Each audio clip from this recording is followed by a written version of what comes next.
Boa noite a todos. Iniciamos a segunda quarta-feira do mês de abril, cuja temática é escuta e abordagem psicológicas em diferentes contextos, dentro do tema geral do mês, que é Não há mais lugar para a clínica na psicologia. Então, para a noite de hoje, nós temos 3 convidadas. Maria Joana Mader Joaquim, CRP 08-1899, possui graduação em Psicologia pela Universidade Católica do Paraná, mestrado em Ciências e doutorado em Ciências, Fisiopatologia Experimental pela Universidade de São Paulo, psicóloga e neuropsicóloga do Hospital de Clínicas, Universidade Federal do Paraná, programa de atendimento integral às epilepsias, atua nas áreas de avaliação neuropsicológica de adultos e idosos. A Marina Vidal Stabile, CRP 08-8283, psicóloga pela Universidade Federal do Paraná, especialista em saúde mental, psicopatologia e psicanálise pela PUC Paraná, formação teórico-prática em dependência química pela Clínica Quinta do Sol e membro da coordenação da Clínica Quinta do Sol, e atua também em consultório particular. Psicóloga Cláudia Cibele Bittinger, Bittinger, Cobalcini, CRP 08-7915, possui graduação em Psicologia pela Universidade Federal do Paraná, mestrado em Psicologia da Infância e da Adolescência pela Universidade Federal do Paraná, atualmente é professor titular nas faculdades Padre João Magozzi, Pedagogia, Filosofia e Serviço Social, e nas faculdades integradas Unibrasil, Psicologia e Serviço Social. Tem experiência na área de docência, supervisão e psicologia comunitária da saúde, com ênfase em programas de atendimento comunitário. Colaboradora do Conselho Regional de Psicologia do Paraná nos temas relacionados à psicologia e políticas públicas.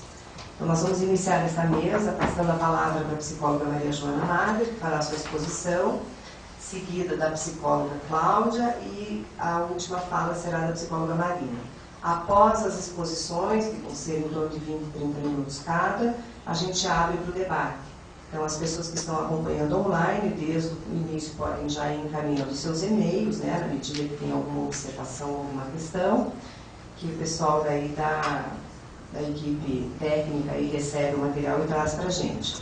Para quem está acompanhando presencialmente, anota as questões e daí quando a gente abrir para o debate, levanta a mão, se apresenta, diz o nome e usar o microfone para quem está acompanhando online saber quem está falando e poder ouvir a pergunta para acompanhar a sequência de pergunta e resposta. Peço ainda para que desliguem os celulares. Quem precisa muitíssimo do celular fique ligado, que está de plantão, alguma outra questão. Deixa o celular com o nome, com o pessoal da secretaria, que se ele tocar, aí chama a pessoa, porque se o celular tem interferência na nossa transmissão. Ok? Obrigada, Maria Joana, então. Então, boa noite. Eu agradeço o convite do Conselho para vir falar para vocês. Fiquei pensando toda essa questão dos diferentes contextos, né? E sobre a prática clínica.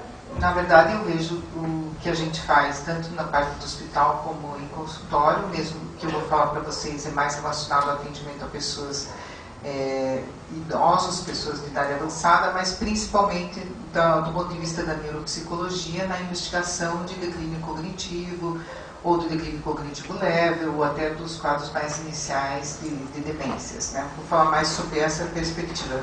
Mas tudo é clínica. De uma maneira ou de outra, tudo é clínica. Depois a gente até vai conversar um pouco a respeito disso, né? E vou colocar para vocês algumas das dificuldades importantes que surgem quando você começa a atender pessoas de idade que apresentam alterações, ou às vezes alterações muito sutis, e a maneira como a gente tenta lidar com essas situações que aparecem durante a entrevista, durante o atendimento e até nas conversas com as famílias desses pacientes. Tá? Eu vou fazer uma breve introdução para explicar um pouquinho por que a neuropsicologia se envolve tanto na questão da avaliação das demências. A neuropsicologia é uma especialidade da psicologia que tem também um aspecto bastante interdisciplinar, que até já foi discutido em outras ocasiões, e é uma área que investiga o funcionamento cognitivo e essa correlação com as áreas cerebrais. E justamente por trabalhar nesta área, que é bastante comum para os neuropsicólogos receberem a demanda de pessoas que começam a fazer algumas dificuldades de memória, de atenção, de raciocínio, idosos na grande maioria, mas não só, né?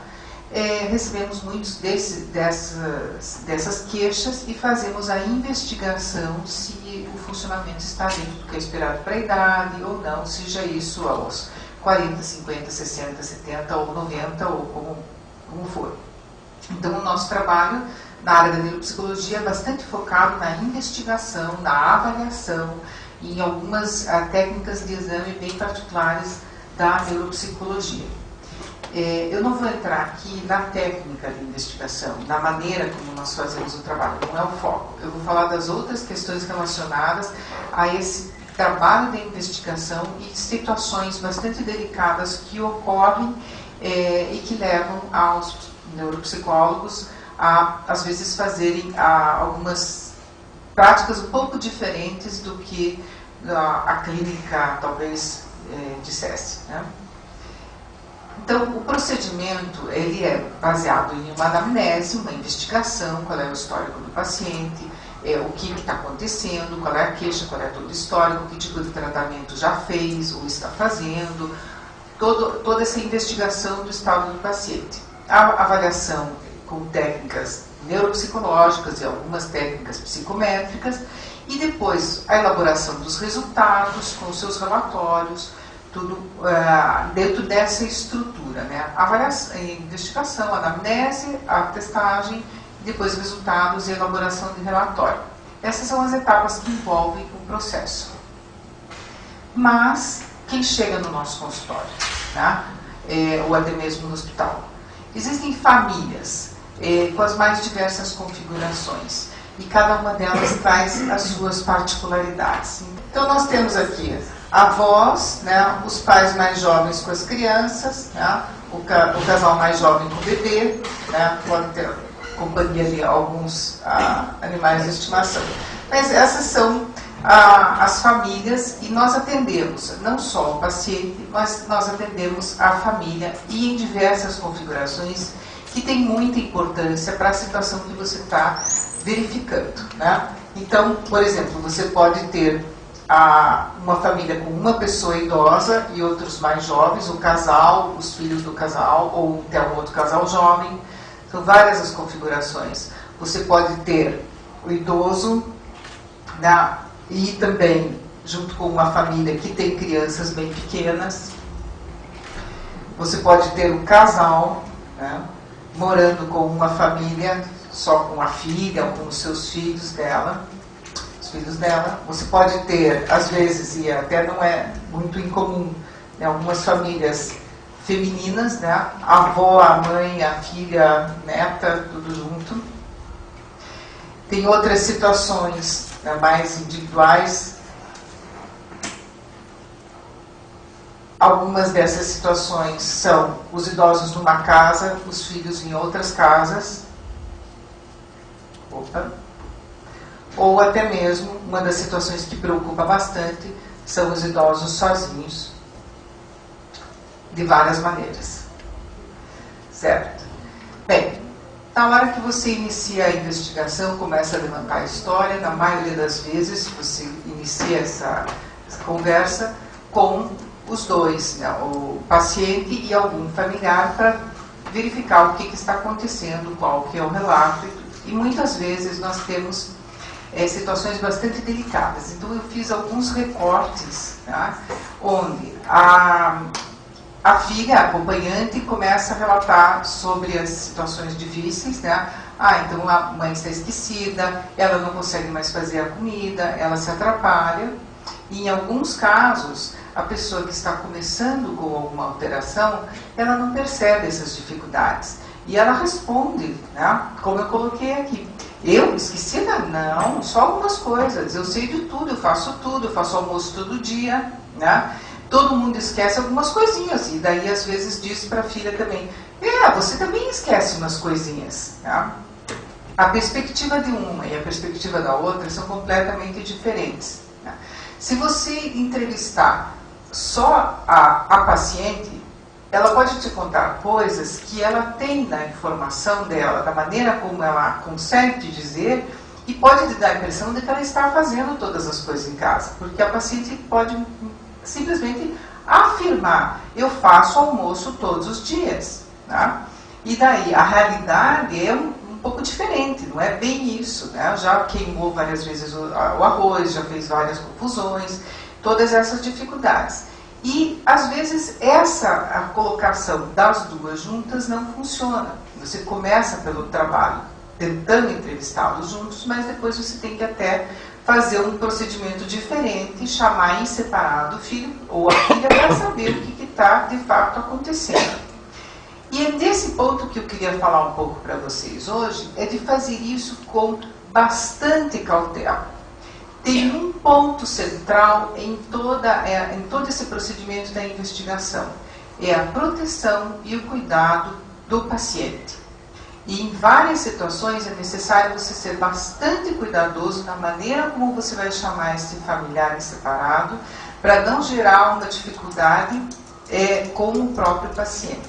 Mas você precisa dos levantamentos e às vezes o familiar não consegue contar isso tudo junto com o paciente. Tá? E nós vamos ver mais algumas situações semelhantes. Ou então vem o casal, né? São duas pessoas de idade, vêm para a entrevista, então é o marido trazendo a esposa, né? E ela diz, eu não sei por que eu vim aqui, eu não tenho nenhum problema, né? A minha memória está ótima, eu lembro muito bem de todas as coisas da minha infância. Esta é uma das frases que eu diria assim, é uma frase que gera muito mais preocupação do que tranquilidade. E é interessante de observar que muitas vezes o familiar diz assim, poxa, mas lembra tão bem das coisas lá de antigamente, como se isso fosse uma referência boa e positiva, de um bom resultado. Mas, na verdade, esse sintoma de esquecer as coisas recentes e lembrar muito bem das coisas de antigamente é sim muito mais preocupante e sinaliza muito mais para a alteração do que para a preservação da função de memória. Tá? Então, você também tem que cuidar com isso, porque a paciente entende, se eu lembro tão bem do passado, todo mundo diz que bom que eu lembro bem do passado, né, das coisas bem antigas que lembro tão bem, ela toma isso também como um sinal de que está tudo bem. E para nós, da neuropsicologia, é justamente o contrário. Ou então algumas frases como assim, só porque eu esqueci umas coisinhas me trouxeram aqui. Ou como uma dessas situações eu ouvi, na verdade, sabe, doutora, é ele que precisa fazer teste porque é ele que está esquecido. Então é a pessoa que já está com uma alteração, não compreendendo sua situação e dizendo que na verdade era o outro ali que está trazendo ela, que deveria estar fazendo entrevista porque ele que está mais esquecido do que ela. Então essas situações também geram a necessidade de você fazer algumas conversas individuais, ou falar com o cônjuge, ver o que está acontecendo mesmo, e até, no caso de duas pessoas de idade, até realmente ter a sua própria impressão de como que está o outro, tá? Para poder fazer o relato, né? Você também tem situações entre pais e filhos, né? É o filho que traz o pai, dizendo que ele esquece as coisas, que repete várias vezes a mesma pergunta, que não lembra de anotar os recados, né? Que chegou a se perder para chegar em casa. E esse senhor, né, que no caso dessa situação, um senhor que está ainda dirigindo, né? Para os homens, a gente observa que é uma coisa muito importante a independência de poder dirigir. E entra numa questão ultra delicada, né, que em alguns momentos você precisa recomendar que não dirija mais, né, porque já não está mais em condições não de dirigir especificamente ou de fazer esse movimento simples de sentar no carro, apertar o acelerador, ligar e etc. Esse é um movimento muito automatizado. Mas é a situação de estar frente a problemas do trânsito normal, né? Isto é, botar o carro para fora da garagem, dali para frente, é aí que é o problema. O problema não é o corpo dirigir, o problema é saber o que está fazendo enquanto está dirigindo. E é muito difícil do paciente muitas vezes entender, eu dirijo bem, como é que vão me tirar o carro? Eu dirijo bem. Tá? Então você tem que orientar a família em como lidar com essas situações até que seja possível. Sempre pensando na segurança e na proteção desta pessoa, do paciente, né? Algumas situações, você tem relatos diferentes de filhos. Então, um filho tem uma percepção e o outro filho tem outra percepção completamente diferente. Então, nesse caso, às vezes é importante colocar esses filhos juntos e conversar com eles e tirar uma observação do que realmente pode estar mais próximo do real. Então, situações como um filho diz assim, ele está meio confuso, ele está emagrecendo, não come direito, e daí o outro filho ou a filha diz assim, não é sempre assim, ele sempre quis ficar meio sozinho, não está confuso, é só de vez em quando. Né? Uma maneira de conseguir perceber a dificuldade do pai ou da mãe disso. E o pai tem a referência assim, não, eu moro sozinho, sempre morei sozinho, ninguém precisa dar palpite na minha vida, né? E eu não preciso de ninguém para me dizer o que fazer. Né? E às vezes responde isso, então a sensação dele é assim, estão querendo tomar conta de mim, mas na verdade essa pessoa está precisando alguma ajuda. E também tem essa divergência entre a percepção dos familiares. Por várias razões ocorre às vezes essa divergência. Bem, uma delas é que o declínio cognitivo do idoso, aqui sem entrar em nomes específicos, em todas as variações, em todas as doenças, frontotemporal, outras doenças que afetam de maneira diferente o funcionamento cognitivo, nós não vamos entrar nesse campo, né? Esse declínio não é linear, mesmo. Tá? Ele é bastante irregular. Então você tem fases, né? Alguns momentos, certo? Em que tem respostas bem adequadas, depois tem algumas respostas alteradas, variações, depois respostas adequadas, e depois novas variações, respostas alteradas, e assim pode durante um bom tempo, certo? Um longo tempo, às vezes, aparecerem várias situações, e dependendo de quem foi, da família, que te testemunha a situação, ele vai te contar uma coisa. Se tem alguém que só pegou essas situações, ele diz uma coisa, e se tem alguém que pegou as outras situações, diz outra coisa. E também a própria postura de cada um dá um enfoque de uma situação ser mais significativa ou não. Então, esse declínio, ele é bem irregular. É o mesmo que acontece, por exemplo, aqui a gente coloca um parâmetro de um ano, é o mesmo que acontece em entrevistas rápidas e entrevistas bem elaboradas com essas pessoas. Então, você pode ter uma entrevista bem rápida, né, e não perceber as alterações, porque numa entrevista de 15 minutos, que muitas vezes acontece em ambulatórios, de hospitais e várias coisas, não dá nem tempo da pessoa que já está fazendo um quadro de alteração repetir 2 vezes a mesma informação. Ao passo que se você entrevistar ela durante 1 hora ou mais de alguma sessão, você vai acabar vendo que ela repete de fato a informação. Né? Mas em 15 minutos não dá nem tempo. Então esse declínio, que não é linear, né, ele vai avançando, né, é lento em alguns casos, né, não é sempre muito rápido, vai fazendo essas alterações até que ficam alterações mais consistentes, e muitas vezes os familiares só percebem que tem alguma coisa realmente mais importante acontecendo a partir daqui, quando já tem um nível mais importante, mais significativo de alteração. Tá? E depois, mais um tempo, né, o declínio acaba sendo bem mais consistente e vai caindo mais. Existem vários trabalhos hoje em dia pesquisando a questão do déficit cognitivo leve, do quanto que isso poderia levar a alterações mais significativas, ou levar principalmente ao aparecimento da doença de Alzheimer. Então, por um tempo, achava-se assim, que o declínio cognitivo leve seria um pequeno declínio, mas talvez nem todos levariam de fato ao quadro de demência mais significativo, mas aos poucos foi se percebendo que existe uma parcela importante de pacientes que apresentam nos primeiros anos declínio cognitivo leve e alguns anos depois eles começam a desenvolver um quadro de Alzheimer, como por exemplo nesse estudo aqui. Então, após 2 anos e meio, né, 25% desse grupo que já tinha o declínio leve acabou desenvolvendo a doença de Alzheimer. E um número menor de pacientes do grupo que não tinha, né, acabaram desenvolvendo Alzheimer. Então, pequenas alterações cognitivas no idoso, elas devem ser investigadas, cuidadas e merecem a atenção dos familiares.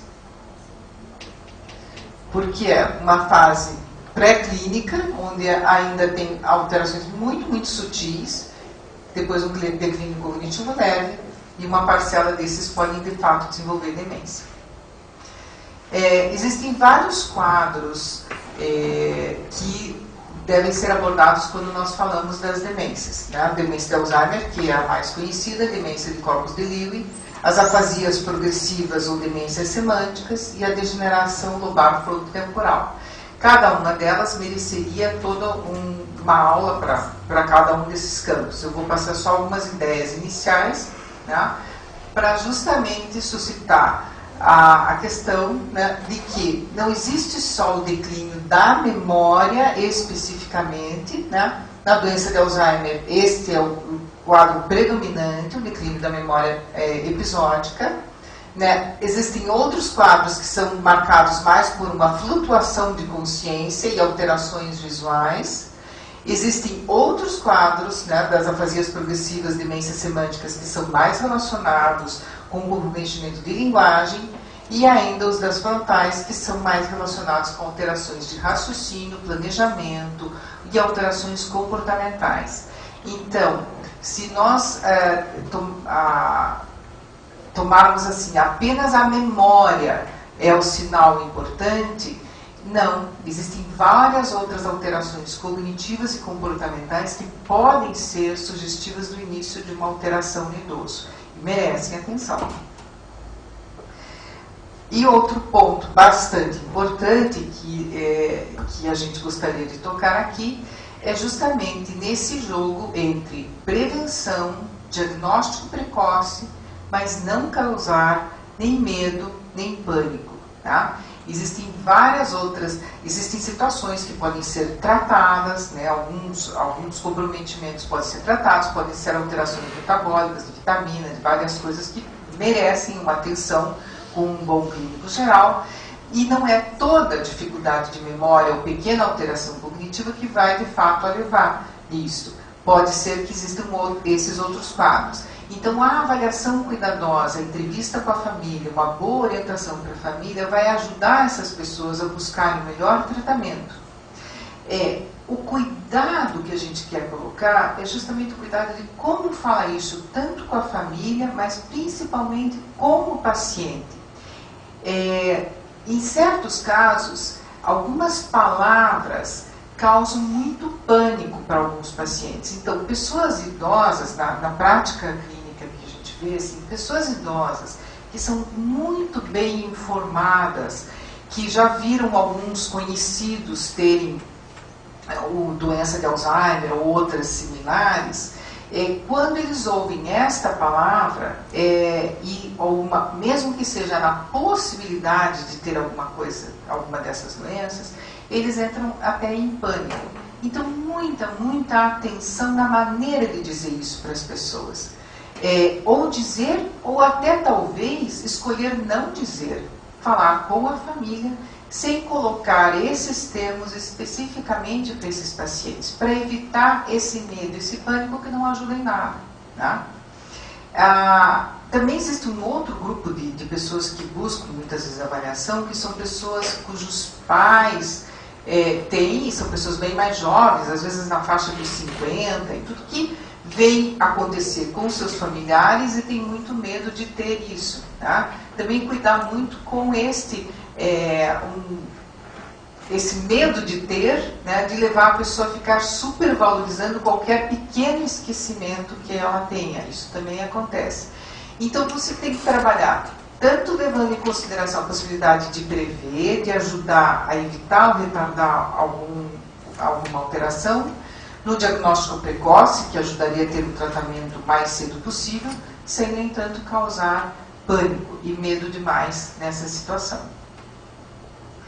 Então, a avaliação neuropsicológica, da maneira como a gente trabalha hoje, tem a entrevista com os pacientes, as entrevistas com os familiares, a avaliação com as técnicas, como eu já disse, com os resultados, os relatórios, e daí a etapa também de orientação para esses familiares. Sempre visando o bem-estar, a proteção deste paciente. Né? É um paciente que merece muito cuidado e muita atenção, porque ele pode aparecer nas diversas fases que eu coloquei aqui daquela linha que ia decaindo, desde as bem iniciais até as últimas. Né?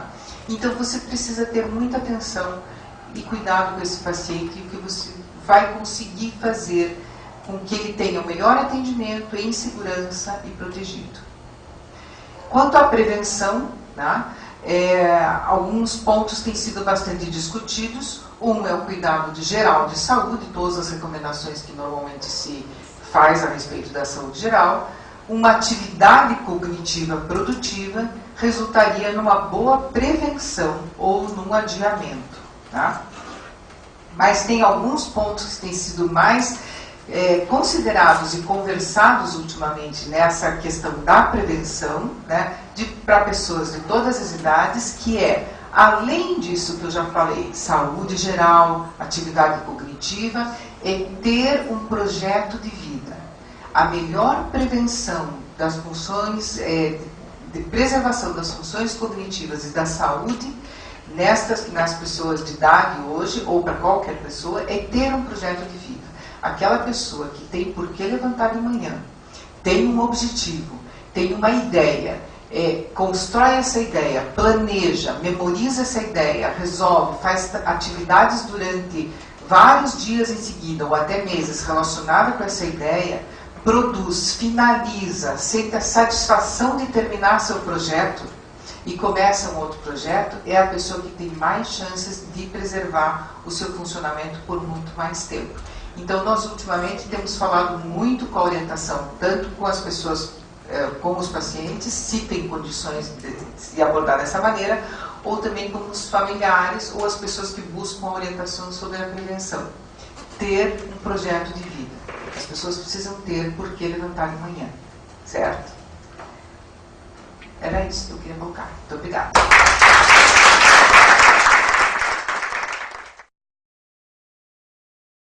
Boa noite para vocês. Também um prazer estar aqui. Talvez eu seja a que vá abordar algumas questões um pouquinho mais diferentes em torno da escuta e talvez as expectativas geradas em torno do aspecto clínico tradicional. E já ao pensar a escuta e a abordagem psicológica, eu fiquei me perguntando de que abordagem, se é uma abordagem, se a gente falaria de uma abordagem teórica em diferentes contextos, se é uma abordagem abordar em diferentes contextos.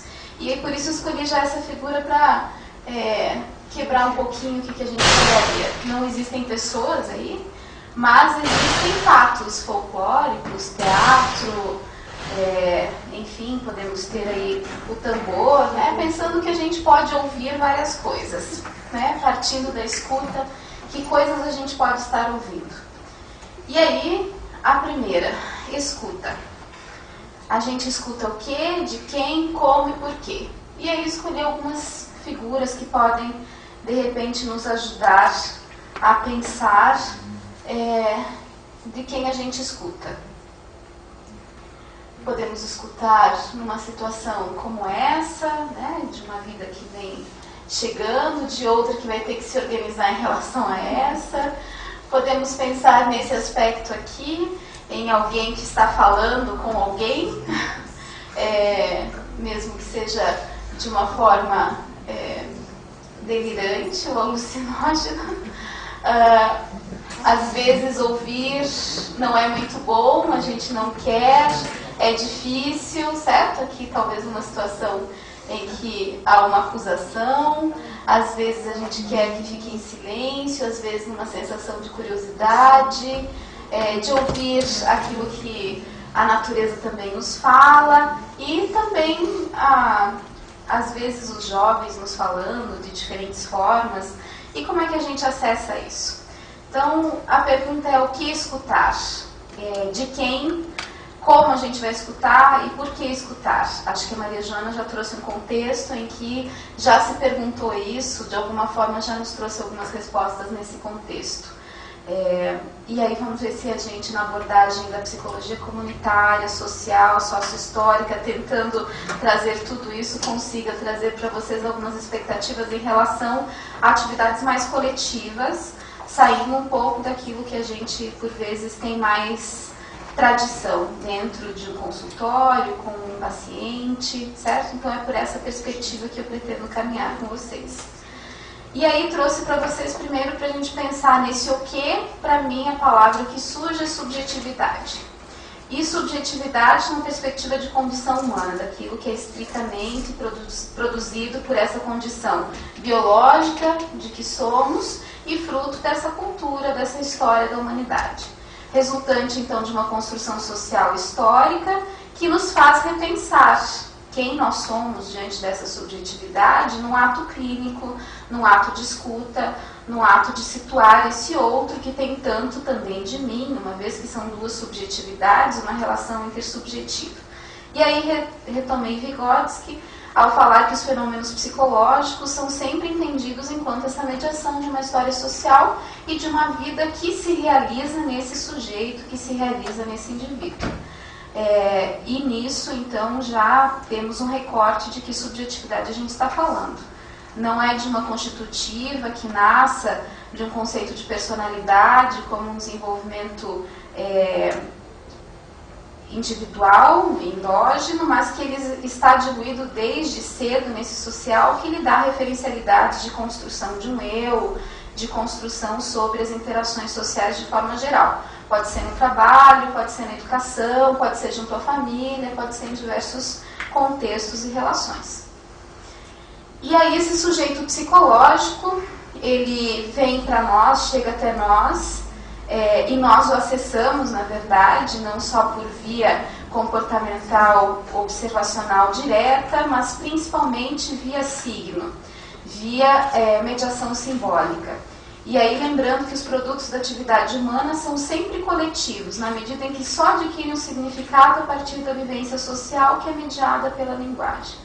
Essa linguagem, então, é aquilo que nos caracteriza mais uma vez, dentro da teoria vygotskiana, da sócio-histórica, aquilo que nos caracteriza como exclusivamente humanos e que não temos a possibilidade de perceber este tipo de produção, isso que a gente partilha entre significado e sentido, em que nós somos produzidos por essa interação social e também nesta interação produzimos sentidos pela vida particular, enfim, que produzimos aí. E nisso, claro, a consciência e as emoções também são estudadas como funções, e essas funções elas são ocasionadas a partir de uma atividade humana, ou seja, é o nosso comportamento, é o fazer cotidiano, é uma vida concreta que me permite saber quem eu sou, por que sou, onde estou, que posicionamento adoto e participar de uma possibilidade de mudança, de transformação diante de um determinado contexto. E a interação social e significado, tentando agora já seguir um pouco mais, direcionando um pouco mais para as questões práticas. Nesse marco relacional dialógico, o ser humano é entendido como um sistema organizado e complexo, que gera significados permanentemente a partir de uma história de distinções em sua própria experiência, na qual vai resultar uma teoria do mundo e de si mesmo, com distintos graus possíveis de unitariedade e continuidade na dimensão temporal.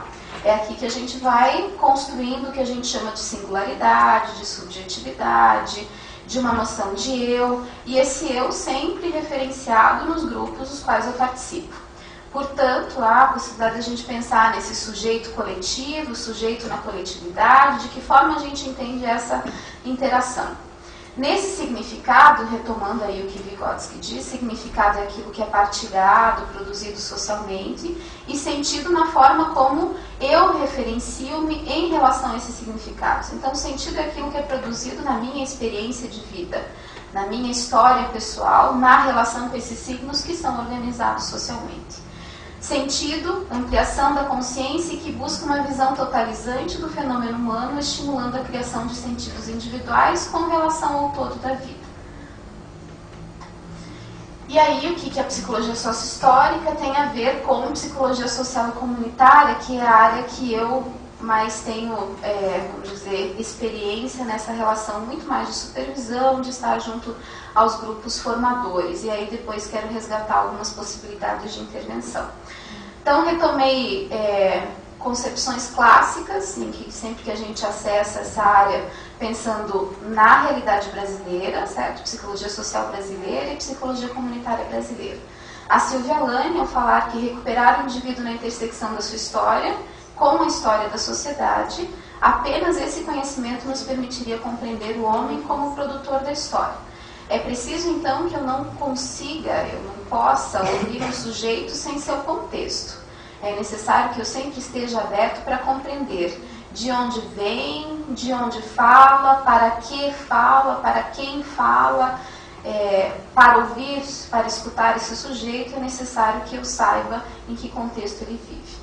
E a psicologia comunitária, estou aqui trazendo ela como uma, entre aspas, especialização dentro da psicologia social, por isso que eu estou conversando com as duas, é estudar as condições internas e externas ao homem que o impedem de ser sujeito e as condições que o fazem sujeito. Então, aquilo que determina suas possibilidades de ser, de existir e também de sofrer diante dessa existência. E aqui trago o Boyce como uma referência também brasileira. E aí eu trouxe algumas experiências. Uma delas, que a gente trabalha bastante na saúde de atenção primária, atenção básica, são os grupos de promoção à saúde. Os grupos de promoção à saúde estariam presentes mais classicamente hoje nas unidades de saúde. Elas ficam trabalhando com possibilidades, os grupos permitem perceber essa relação entre constituição da saúde de uma forma mais ampla, então saúde não mais ausência de doença, saúde enquanto bem-estar físico, social e mental, e aí a gente vai olhar para as condicionalidades, para os condicionantes dessa saúde. Portanto, saúde se trata de saúde no termo mais amplo que vocês imaginem. E tendo, então, a possibilidade de entender os grupos de promoção à saúde enquanto instrumentos de desenvolvimento de autonomia e mudanças de condição de vida, de condição de saúde, salvaguardando também a liberdade e a autonomia desses sujeitos, certo? Diferente, então, de uma prática pautada num modelo biomédico, médico hospitalocêntrico, enfim, que a gente veria sempre como uma imposição da verdade, como um diagnóstico direcionado hierarquicamente entre aquele que detém saber e aquele que ignora as suas condições. Nessa perspectiva, nós estamos trabalhando muito mais numa condição de igualdade, mais horizontalizada. E aí esses objetivos, essa metodologia poderia ter como objetivos ações preventivas que responsabilizam o indivíduo pelo processo saúde e doença. Temos críticas também a essa perspectiva. Se a gente responsabilizar e der somente ao sujeito a condição de que ele opta em ter saúde, ser saudável ou não ser, a gente tira todas as outras condições de vida que implicam em saúde. Condições de moradia, alimentação, trabalho, lazer, tudo aquilo que a grande maioria de nós, em algum aspecto, não está satisfeito. certo? Quer dizer, aqui já vamos falar de uma condição de saúde que não é plena, que não é para todos e ela não é contínua, certo? É um processo e, portanto, estamos falando de lugares onde alguns aspectos essenciais não são garantidos, como este da moradia, como este da alimentação, como este do trabalho. E, numa segunda perspectiva, ações de promoção de saúde que tensionam erradicar as doenças. Mas essas duas, vamos dizer, esses dois objetivos não são, para mim, os mais evidentes. Estou trazendo porque eles são justificados assim. Creio que, na medida em que a gente for olhando os princípios, nos ajudam a pensar um pouco mais sobre isso. Estaríamos falando de uma atividade de educação e saúde. Educação em saúde, se vocês quiserem, que é uma perspectiva também. E aí a gente teria alguns princípios desses grupos de promoção em saúde. Primeiro, que uma intervenção é sempre coletiva, no âmbito do coletivo. A gente trataria a possibilidade de criar e ressignificar coletivamente no grupo os sentidos sobre saúde, sobre doença. E numa ação interdisciplinar. A gente verá isso de novo quando eu falar de clínica ampliada, quando eu falar de assistência, na assistência social. Aqui nós não estamos falando de alguém que detém o saber de forma isolada. A gente está falando de uma equipe em que outros profissionais estariam juntos, certo? E daí já almejando aí um processo grupal. A participação cooperativa, quer dizer, a gente chama para participação os sujeitos que participam, que estão nesse grupo, que frequentam esse grupo. Então, aqui não são, no SUS a gente vai chamar de usuários, eles têm voz, eles têm vez, eles partilhariam, até porque o nosso ponto de partida são eles, certo? Não é o saber médico, é o saber que eles possuem em relação às suas necessidades. A perspectiva de que a gente vai desenvolver autonomia, certo? Procurando sempre a interação entre aspectos cognitivos e afetivos. Eu gosto bastante de pensar nisso quando a gente tem um diagnóstico aparentemente já usual, como diabetes ou hipertensão, em que agora temos crianças de 9 anos já, né, com hipertensão. Mas, enfim, estamos falando aqui provavelmente de um grupo de adultos. E ser diagnosticado com isso não é simples, assim como não é com Alzheimer. Ser hipertenso também não, diante dos hábitos alimentares que a gente tem, da rotina de trabalho que a gente tem, e aí isso implica mudanças. Que condições de mudança eu tenho, que autonomia eu tenho para isso? Então, por isso, olhar os aspectos também afetivos, não só na condição de compreender as informações. A adesão ao tratamento não se dá somente pela questão cognitiva, mas muito mais pela afetiva, certo? É necessário que eu veja sentido e que aquilo que está sendo proposto tenha possibilidade de ser realizado por mim, não alguma coisa que seja muito além das minhas possibilidades. Construções para mudanças nas condições de vida. Esse grupo deve permitir que estas informações lhes tragam possibilidade de modificar a sua realidade e garantindo condição humana, dignidade e cidadania. A gente está falando aqui, isso eu acho que é princípio para qualquer uma das intervenções em psicologia que a gente realize. O que é o SET nisso, então? Estou tentando transportar aquilo que a gente vê na clínica tradicional para outras práticas. O que é o SET? O SET é um espaço que vai nos permitir. Permitir o quê? Permitir ressignificar conceitos que, de alguma forma, obstruem o processo de promoção da saúde, que podem ser a falta de informação, que pode ser a necessidade que eu tenha de criar uma rede de apoio, de perceber que eu sou ouvido, que eu tenho um lugar, que eu sou reconhecido. Valorizar os conteúdos disponíveis na comunidade. O saber popular aqui passa a ter importância, não numa relação hierárquica de preponderância, mas é o ponto de partida para a gente trabalhar. Manifestar e processar mobilizações emocionais. Nos grupos isso se evidencia, a necessidade de a gente partilhar as nossas vivências, de aquilo ser reconhecido, de alguma forma acolhido. Conhecer e refletir práticas e saberes em saúde que possam favorecer o incremento das capacidades funcionais dos indivíduos. que eles possam se perceber autores e ter autonomia em relação a essas condições de saúde. Escutativa é o que aqui se define como uma das estratégias. Nesta metodologia, a tradução objetiva das experiências singulares e subjetivas é processada e contemplada nos amplos significados da saúde do viver. Atua-se no interior do processo grupal, problematizando a vivência singular da saúde e do adoecer, ao relacionar as dimensões social, biológica e psicológica à situação existencial da liberdade. Liberdade de quem? Qual liberdade estamos falando? A princípio, a liberdade de interpretar, a possibilidade de se perceber nessa relação como autor e, por vezes, até definindo junto com a equipe qual seria a melhor terapêutica, não pensando somente numa imposição unilateral disso.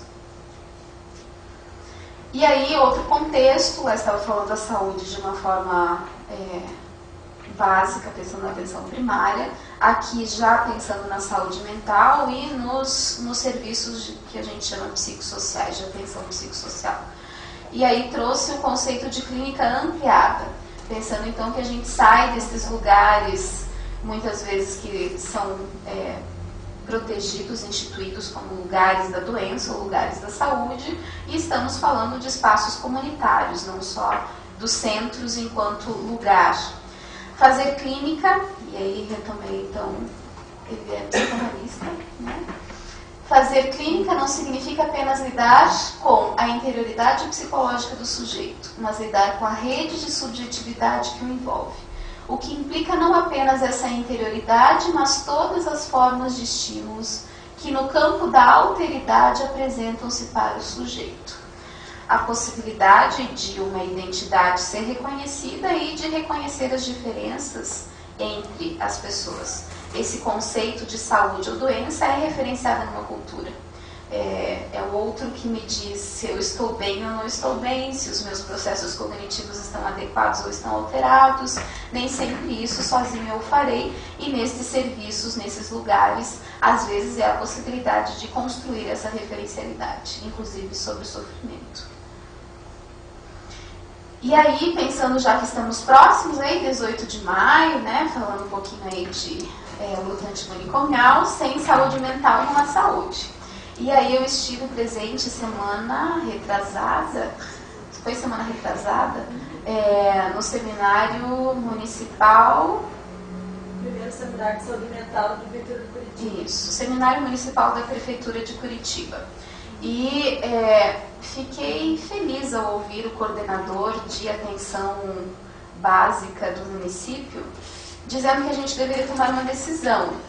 Se saúde mental deve ser delegada a determinados serviços ou se saúde mental deve ser adotada como uma necessidade, inclusive na atenção primária.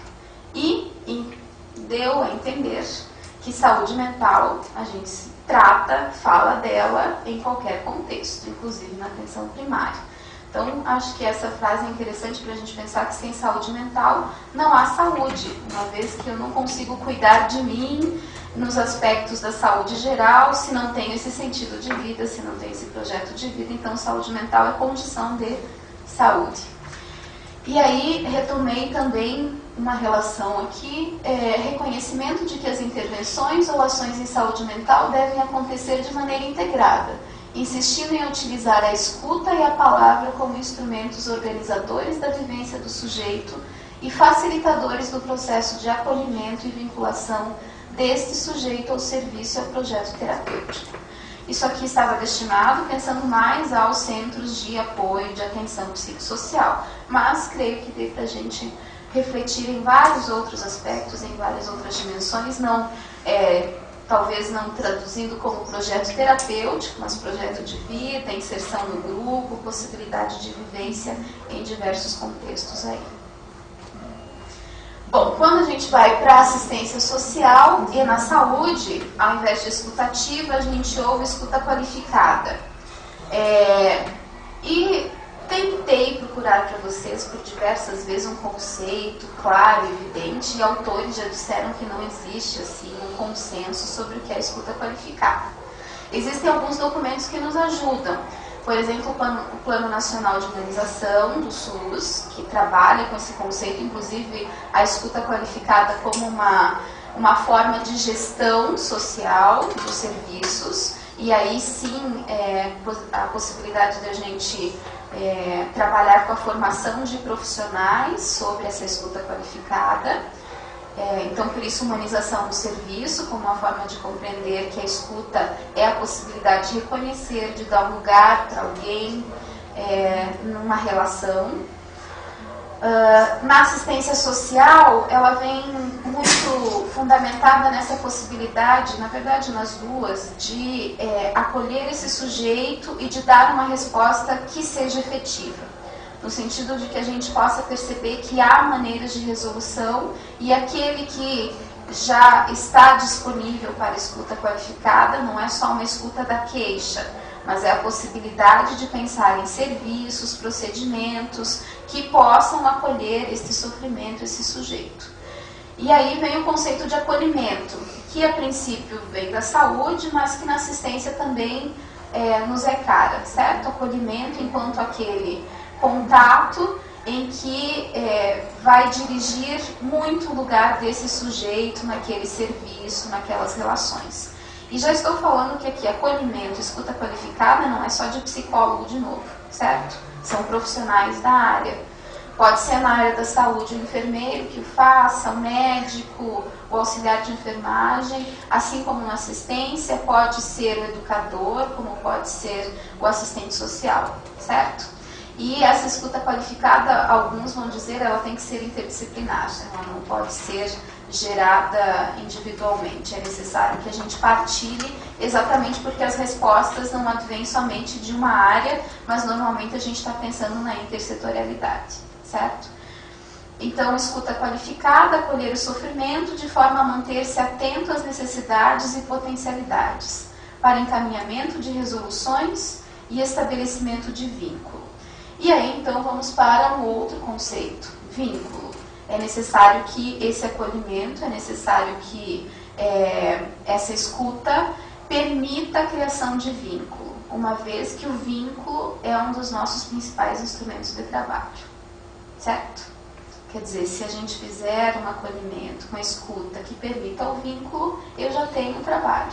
Do contrário, eu não consigo com que esse sujeito se sinta reconhecido, permaneça no serviço e que a gente possa, de alguma forma, interpretar e destinar essa possibilidade de criação de saúde, de produção, geração de autonomia como a última característica quando a gente está falando de escuta qualificada, certo? E aí, para terminar, eu pensei que a gente pode falar desse sujeito nessa coletividade. Alguns autores vão falar de sujeito da coletividade, questionando-se se a gente pode conceituar isso, mas optei para falar do sujeito na coletividade. E aí trouxe a Savaia, que vai falar muito e várias vezes na escuta qualificada, esse conceito de ética está presente. Mas a ética aqui, pensando agora nesse sofrimento humano, que já é um sofrimento ético-político, produzido numa história de desigualdade, injustiça social, vivenciado no indivíduo, quer dizer, quem sofre é o sujeito concreto, é a Maria, a José, é a Ana, que está na minha frente, certo? Mas ele ali carrega significados, ele ali é o pai de alguém, é o filho de outro, é o vizinho de outro, quer dizer, nas relações mais concretas, e que nestas estão presentes as necessidades, as desigualdades, as injustiças constituídas, que têm origem nas relações intersubjetivas, constituídas socialmente. Então, sempre pensando essa subjetividade pautada na interação, na inter-relação. Essa visão contribui para uma releitura do sofrimento, não como característico do indivíduo, mas como produto de processo histórico, político, social e econômico de exclusão. E se a gente for falar então de saúde mental, isso se evidencia cada vez mais são as condições de trabalho que nos adoecem, são a falta de acesso a serviços, a bens que nos adoecem, é a falta do lazer que nos adoece, certo? Mais do que uma condição constitutiva individual, daquele indivíduo recortado das suas relações. É o meu filho que não me entende, é a minha impossibilidade de ser reconhecido num grupo, certo? E isso eu creio que a gente possa expandir. Poderia aqui trazer ainda outras, aqui eu trouxe algumas práticas que são, vamos dizer, institucionalizadas em serviços, mas poderíamos falar que esse mesmo processo de leitura poderia se dar numa associação de moradores, poderia se dar num grupo de pais numa escola, certo? Aqui o contexto, é claro que vai originar qual é a queixa, ao que se destina, a quem se destina, de que forma a gente vai ouvir. No entanto, estamos falando de sujeitos concretos, estamos falando de princípios que podem se estender como saúde para qualquer lugar, certo? Obrigada.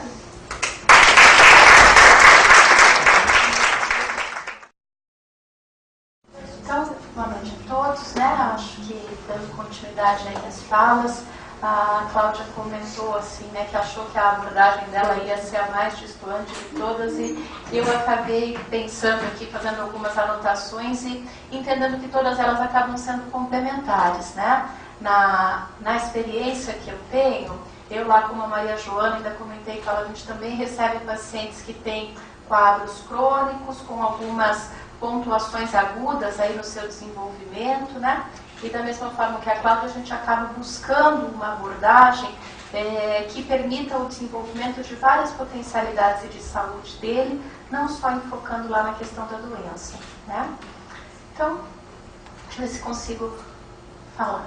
Quando a gente estava falando do tema, então, né, a escuta em abordagem em diferentes contextos, e o convite me foi feito, eu pensei assim, como é que será que eu vou poder contribuir com isso, né? E pensei em conversar com vocês um pouco de como é, então, o meu contexto, né? Aonde eu trabalho, o que eu podia dividir com vocês da experiência que eu venho tendo nesse tempo. Atualmente eu estou trabalhando em 2 lugares, né? Eu trabalho na Clínica Quinta do Sol e em consultório particular. Na Quinta do Sol, nós recebemos pacientes com histórico de dependência química, outras dependências, e também pacientes com outros tipos de transtorno mental, né? Eu queria falar um pouquinho do contexto da dependência química, porque ele em si só já tem sido um assunto bastante polêmico e que tem exigido muita conversa, muito pensamento e uma construção nova a respeito disso. Se a gente for pensar que o alcoolismo, né, que foi então a primeira dependência propriamente surgida, foi entendido mesmo como uma doença ou como uma manifestação que seria diferente apenas da vontade de alguém, né? Isso apareceu pela primeira vez na saúde, já estávamos em 1970, agora me fugiu esse 70, enfim. Aí 70 e pouco, 60 e pouco, acho que foi que apareceu no CID-10 pela primeira vez. Daqui a pouco eu já lembro.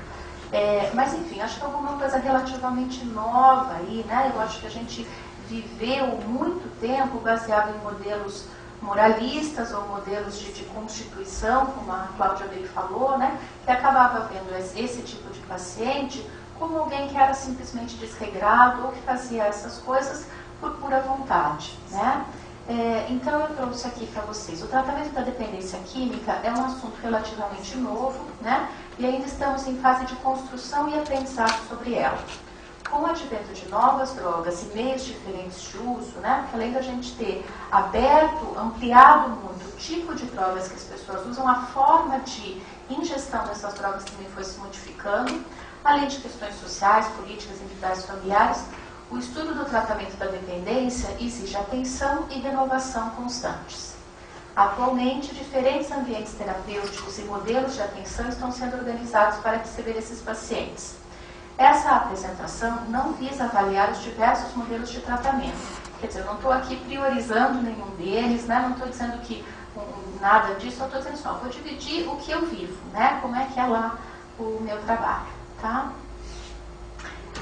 Então, pensei assim, falar com vocês que, olha, dependência não é uma coisa única, né? Assim como a Maria Joana muito bem falou, da ideia de que o paciente tem momentos diferentes na dinâmica de funcionamento dele. Ele vai ter momentos em que ele está melhor, em que ele está pior, em que ele precisa de uma atenção mais concentrada, ou que ele já tem mais autonomia, ele está com mais insight, ou quando ele entra num momento de crise, ou faz um surto, por exemplo, né? Alguma coisa assim. A gente vai pensando o tratamento também baseado nesses momentos em que ele está. E o mesmo paciente pode flutuar ou pode ter essa diferença. Então a gente teria lá em modalidades de tratamento, por exemplo, quem que a gente vai enviar para a clínica integral? Então são aqueles pacientes que estão numa crise muito aguda, né? Aquele que está com surto psicótico, está com uma agressividade descontrolada, né? Muito intensa, um uso descontrolado de drogas, aquela pessoa que de alguma forma está oferecendo risco a si, a quem está perto, ou está com uma dificuldade de poder pensar essas coisas. Olha, daí não é bem isso que está acontecendo com esse paciente. Ele está lá com uma situação de uso, ou está com um surto e tal, mas ele ainda tem alguma coisa preservada, ainda consegue manter algumas relações, tem uma família suportiva, tem lá, né, alguns fatores protetores. Então a gente pensaria num esquema de tratamento que envolveria a clínica dia. O que é isso? O paciente vai para a clínica de manhã, volta para casa de tarde. Se tiver um pouco mais de dificuldade, a gente organiza alguém da família junto, né? Olha, vem, tá perto, busca. Se não, vai sozinho, se tiver essa autonomia. A clínica turna e a clínica à noite já são para aqueles pacientes que têm, assim, já alguma condição maior de autonomia e de reinserção social. Então, são pacientes, por exemplo, já estão trabalhando, estão estudando, conseguiram,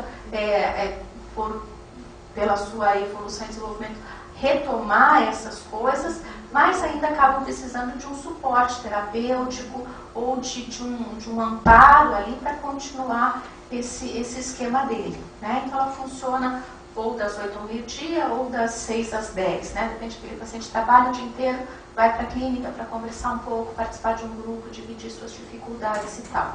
E o ambulatório daí talvez entrasse naquilo que tem a ver com a questão mais clássica da psicologia, né? Aquele paciente que vem para o consultório, que vem para a terapia individual, né? Que a gente está lá mais acostumado quando fala de clínica.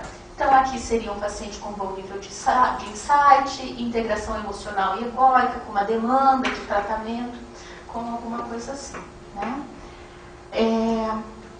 Eu queria falar um pouquinho também de como é que funciona um tratamento dentro de uma instituição, né? O que acontece, né? O que será que a gente faz com o paciente lá? Porque aí sim eu acho que a gente podia falar de diferentes abordagens e diferentes settings. Quando a gente está com o paciente em consultório, né, o consultório ainda tem um espaço, um setting muito bem delimitado, né? Tem a sua cadeira, tem a cadeira dele, né? Tem a sua prancheta, tem lá, né, as coisas dele e tal, e isso acaba gerando, e por si só já preserva um setting. Dentro de uma comunidade terapêutica ou de um ambiente assim, a gente vai precisar construir esse setting no dia a dia, ali, no momento em que a gente está vivendo aquelas relações, né? A gente, quando está de plantão, por exemplo, você passa o dia junto, né? Então a gente vai almoçar junto, né? Um domingo à tarde a gente não tem o que fazer, a gente vai jogar vôlei junto, né? A gente tem lá, organizou uma atividade, vamos fazer uma recreação, vamos pensar numa reunião juntos. De repente a gente está lá numa sala de atividades manuais, a gente está pintando um quadro juntos, ou estamos fazendo uma tela juntos, e ali é que a gente vai construindo esse setting, né? Como é que a gente vai conversando dessas coisas, como é que a gente vai escutando essa pessoa, como é que a gente vai vivendo ali aquelas dificuldades que vão surgindo, né? Naquele momento, que a gente poderia chamar, alguns autores chamam de ambientoterapia, quer dizer, o ambiente é um espaço terapêutico para a gente poder trabalhar essas coisas. Os jogos, por exemplo, nesse sentido, acabam sendo bastante interessantes, né? Jogar lá uma partida de futebol, né? E a coisa acontece ali na tua frente. Você está com um paciente, por exemplo, que vai disputar uma bola, ele, né, tem mais dificuldade, fica um pouco mais ansioso, acaba, né, dando lá uma... como é que chama isso quando eles entram muito duro na bola, assim, né? Tô vendo os meninos ali, não sei bem como é que vocês chamam isso, mas assim, que tem aquelas entradas mais duras e mais difíceis. Como é que a gente conversa disso? Como é que a gente pensa nessas coisas? Eu trouxe aqui Alguns princípios teóricos, eu acho que quem tiver interesse nesse assunto, esse é um livro que vale a pena ler, que é do Badaraco. Então ele fala da comunidade como uma matriz terapêutica, né? A comunidade, ela pode se comportar como um continente, né? Ela vai podendo se tornar um continente no sentido de poder encarregar dos componentes daqueles mais primitivos do paciente. Porque aqui eu estou falando de pessoas que estão, assim, muito desorganizadas, né? Que estão num momento em que essas partes estão muito mais exacerbadas. E, então, se encarregar desses pacientes nos seus momentos mais regressivos. O paciente deve encontrar a possibilidade de expressar os conteúdos mais doentes, aqui não é uma palavra, mas é dele, não é minha, de sua personalidade para poder integrá-los às partes mais sadias da mesma.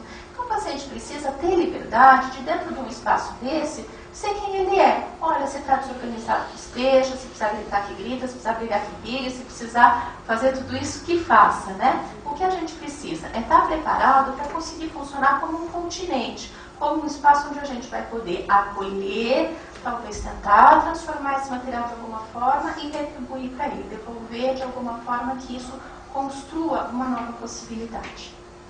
O que mais que ele fala? Que o paciente percorre dentro da comunidade um processo terapêutico, compartilhado com outros pacientes e com a equipe. Compartilhado porque aqui, e eu acho que a Cláudia falou disso muito bem, a gente tem que tomar um cuidado para não hierarquizar demais a coisa, né? A gente está ali vivendo juntos. Naquele espaço, enquanto a gente está ali vivendo, nós somos a comunidade, né? Nós, todo mundo que está ali. Então, ele é compartilhado. E todo mundo vai precisar estar preparado, toda a equipe interdisciplinar e tal, para lidar com isso. Então, o paciente, a sua identificação e a situação em um momento dado, aqui, ó, não estão condicionadas só por um diagnóstico psiquiátrico, mas também pelas características do processo terapêutico que ele terá que percorrer segundo a experiência clínica. Nesse sentido, a equipe deve elaborar um projeto terapêutico. O que tem a ver isso? Tem a ver com alguma coisa que tanto a Cláudia quanto a Maria Joana colocaram, de a gente poder pensar na individualidade de cada um. Quer dizer, como que vai funcionar um tratamento? Olha, não sei, a gente vai precisar conhecer aquele paciente para pensar como é que vai funcionar o tratamento para ele. A gente vai ter que avaliar quais são as necessidades dele. E aí a gente vai construir alguma coisa que pode vir a se aproximar disso. Outros recursos, né? Os recursos terapêuticos da comunidade estão instrumentalizados no sentido da realização do processo terapêutico que se comporta como um eixo condutor, ao longo do qual vão se integrando as experiências que, por sua vez, correspondem a distintos níveis de personalidade. Então, os recursos da comunidade vão ter um eixo condutor, aquela ideia da continuidade, da continência que o paciente vive. E a gente vai conseguindo, com isso, uma integração melhor desses recursos e um desenvolvimento lá da autonomia dele. Os diversos recursos terapêuticos não são uma soma ou um agregado de diferentes tratamentos, mas um conjunto de experiências possíveis que vão se destacando e se diferenciando a partir de uma matriz, né? A gente pensa em crescimento e integração permanentes. Quando a gente trabalha com questões mais psicológicas, a gente pensa assim, ó, na integração emocional, no funcionamento mais eficaz, numa diminuição do nível de sofrimento e prejuízo, né? Então são coisas que a gente sempre vai estar atento. Ó, o paciente e a equipe realizam em grande parte experiências terapêuticas compartilhadas, que permitem conservar a continuidade do processo como memória grupal e que vão desenvolvendo na comunidade esse continente. Então ali, ó, estamos juntos, estamos trabalhando, estamos vivendo uma experiência compartilhada, continuada, somos nós que estamos ali tentando ajudar a conter uma crise. A terapia individual, ela está integrada dentro da comunidade, constituindo o nível máximo de integração do ponto de vista do insight. Aqui, eu acho que a gente pode pensar assim, ó, ela é um ponto importante, mas eu acho que vai ser em algum determinado ponto. Quando o nosso paciente está em surto, ele está paranoide ou ele está muito desorganizado, é muito difícil a gente trabalhar com a terapia individual. Aí talvez vale mais isso que a Maria Joana trouxe e a Cláudia, somando as duas assim. Acho que a gente vai precisar também do recurso da família, né? Muitas vezes para nos ajudar a entender esse paciente, e de quem está junto, de quem está vivendo, de quem está ali almoçando, jantando, dormindo, comendo junto com essa pessoa. Depois, quando esse paciente puder ter uma condição de insight melhor, estiver mais bem alimentado, estiver mais bem organizado, aí sim fica mais possível. Eu estou falando isso tudo porque, né? Eu acho que para a gente não ficar assustado com pessoas que acabam precisando de uma atenção diferenciada, né? Eu acho que vale a pena a gente pensar que uma pessoa em crise precisa de ajuda, né? Eu acho que ela está lá vivendo um momento muito específico da vida dela e que precisa ser muito ajudada nisso. Dentro do meu trabalho, eu também gostaria de dividir isso um pouco com vocês. A gente vai pensar que essa pessoa, afinal de contas, tem um trabalho, tem uma família, tem os seus amigos, tem a sociedade em que ela vive, e esses também são os outros espaços onde a gente vai buscar atuar, né? Então, assim, como é que eu vou conversar com a empresa desse meu paciente para ajudar essa empresa a conseguir entender que esse paciente, nesse momento, está precisando de um atendimento específico, está precisando de um acolhimento diferente, ou está lá em uso de drogas, como a Cláudia bem trouxe, por N questões internas e externas que aconteceram, e que a gente vai trabalhar de alguma forma que não seja só a demissão ou, né, ou alguma coisa assim. Isso acaba funcionando muito bem, quando a gente pode criar um plano de intervenção, um plano de abordagem, um plano de encaminhamento dessas pessoas que estão vivendo esse momento. Eu trouxe aqui, ó, o Instituto Nacional de Drogas e de Abuso, que é a MIDA, ele é uma entidade americana que fala assim, o que seriam princípios básicos para um tratamento eficaz quando a gente pensa em dependência química. Ele começa assim, ó. Não há um único tratamento apropriado para todas as pessoas. Isso que eu dizia lá no começo. A gente vai precisar pensar muito bem quais são, se há uma necessidade de tratamento e qual seria essa necessidade para aquele paciente, para aquela situação, né? Não é igual para todo mundo, é variável, e mesmo para um paciente que tem uma questão mais comprometida, ao longo de sua vida ele pode precisar de abordagens mais ou menos intensivas, dependendo do que ele está vivendo. Esse tratamento precisa também ser construído de acordo com as necessidades individuais dessa pessoa, tá? O tratamento, ele deve estar disponível o tempo todo, né? Essa é alguma coisa que na área da dependência química a gente vê muito. A pessoa está lá em crise, usando crack, por exemplo, né? Eu acho que no crack isso é mais fácil de ver, porque o paciente usuário de crack, ele acaba tendo uma impulsividade muito grande, uma dificuldade muito grande em controlar impulsos, planejar ações, né, e acabar terminando isso de um jeito eficaz. Então, às vezes, ele está lá no meio do uso, tá 3 horas da manhã, abre uma janela ali. Putz, acho que eu quero me tratar, não estou legal. E aí, é legal se nessa hora ele consegue achar um lugar onde ele possa conversar com alguém, onde ele possa pensar, onde ele possa dizer, será que é por aí mesmo, será que não é? E um serviço de recepção deve estar preparado para receber alguém numa situação assim. Preparado é o quê? É uma equipe que esteja com a escuta bem treinada para desenvolver muito bem o acolhimento, né? A recepção dessa pessoa, a desmistificação de o que é um tratamento, né? A possibilidade mais tarde do desenvolvimento de um vínculo, né? De uma condição melhor. Pode até ser que nesse primeiro momento o paciente nem fique, né? Pode ser que ele venha, converse e tal, vai embora. Mas se a gente pode lá criar uma relação suficientemente saudável, de repente num segundo momento ele volta, ele vem, ele fica, ele se organiza, ele pensa melhor nisso.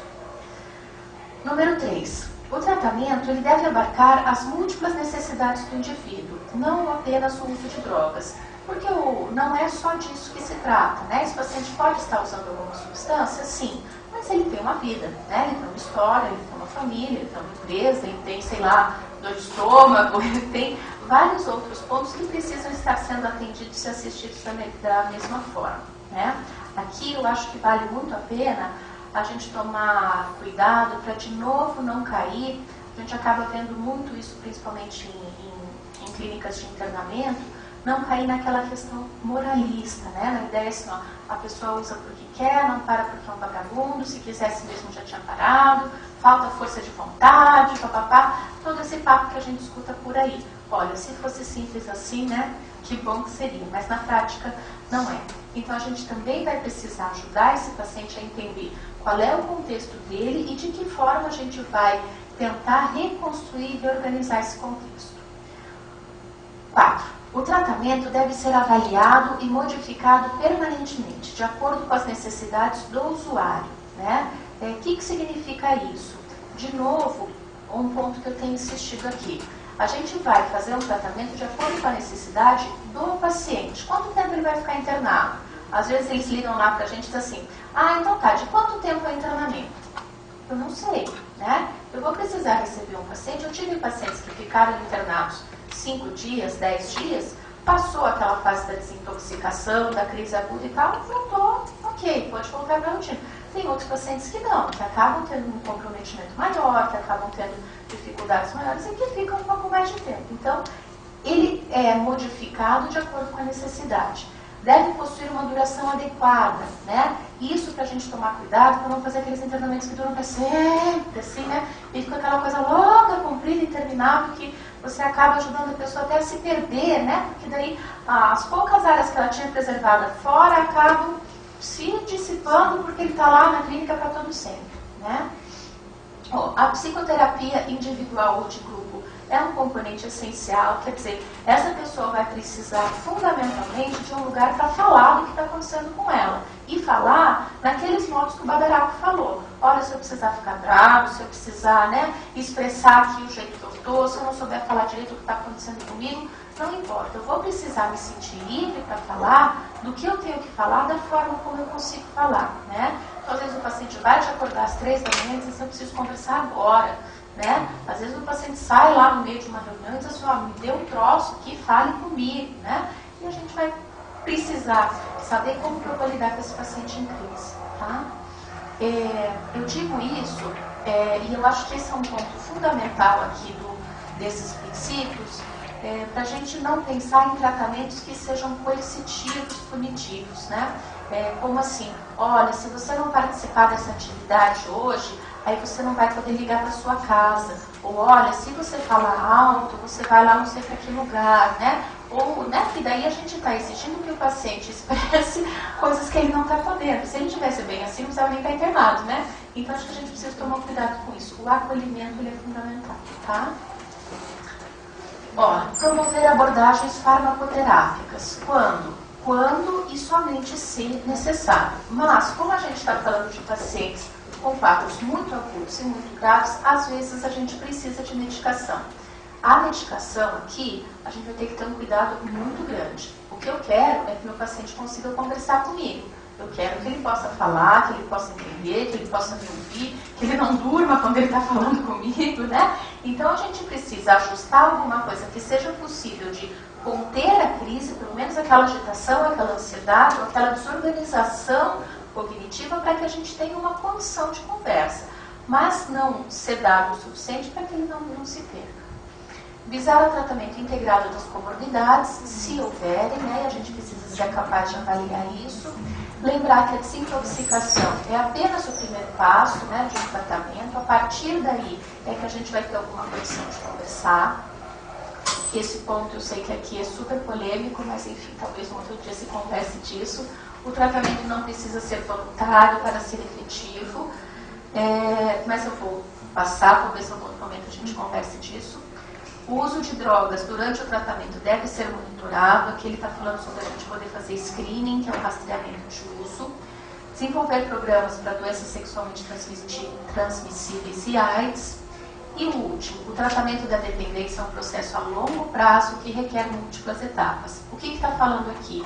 Olha, então você está me dizendo que o seu interno paciente ele fica 15 dias internado e na semana seguinte ele recai. O tratamento não funcionou? Não, não é verdade. Né? O tratamento ele requer múltiplas etapas. Às vezes, isso acontece na nossa vida mesmo, né? Acho que bem como a Cláudia falou sobre as enfermidades de cada um. Acontece na nossa vida. Tem dia que a gente está legal, tem dia que não está. Tem semana que a gente faz regime, tem outra que a gente come um monte, né? Quer dizer, isso é humano, né? E o nosso paciente, como qualquer um, também é humano. Então, de repente, ele está no momento da vida que ele põe abstinência lá. Eu estou com uma pessoa que eu estou acompanhando em consultório. É uma senhora alcoolista, ela ficou 13 anos em abstinência, né? 13 anos. E então ela um dia disse que se sentiu preparada para voltar a beber. E voltou a beber e daqui a pouco fez toda aquela reinstalação do padrão de uso e tal, e retomou o internamento. Então, a gente falhou o internamento dela, aquele primeiro tratamento que ela fez? Não, falhou. Mas nesse momento da vida ela está precisando de novo de uma atenção assim, né? Isso é que a gente precisa entender, é uma avaliação dinâmica. Aquele slide que a Maria Joana mostrou, né, de que o paciente passa por fases de maior integração, regride, desorganiza e tal, o nosso paciente normalmente vive isso ao longo da vida, né? E eu acho que se a gente tem, aí eu gostei muito da contribuição da Cláudia, né, de pensar assim, na individualidade daquele paciente, para que a gente possa construir um tratamento para ele, mas lembrar que ele está num contexto, né, ele tem uma empresa, ele tem uma família, ele tem um grupo social, ele tem o bairro onde ele mora, e que esses contextos também vão ter que ser trabalhados junto com ele, tá bom? Então, era isso.